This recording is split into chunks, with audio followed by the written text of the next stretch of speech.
हज़रत मुस्लिम मौद रज़ी अल्लाह ताला अन्हो एक दफ़ा एक तोता शिकार करके लेके आए थे। तो हज़रत मसीह मौद ने कहा कि ये हलाल है, लेकिन कोई एनिमल्स होते हैं जो खूबसूरती के लिए होते हैं, तो ये अब तोता हराम है या हलाल है? आप तो बता रहे हो, मुझसे क्या पूछ रहे हो?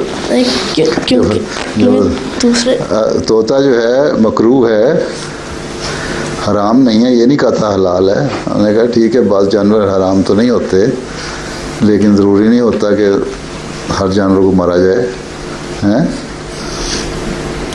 बाज़ जानवर परिंदे जो खूबसूरती के लिए भी होते हैं।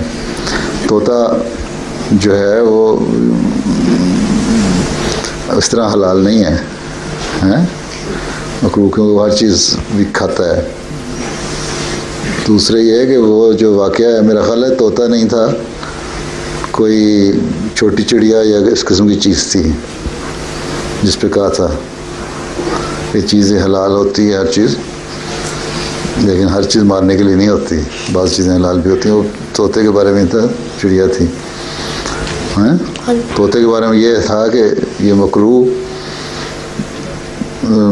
हराम तो नहीं इसको कह सकते, लेकिन बाज़ परिंदे खूबसूरती के लिए भी होते हैं।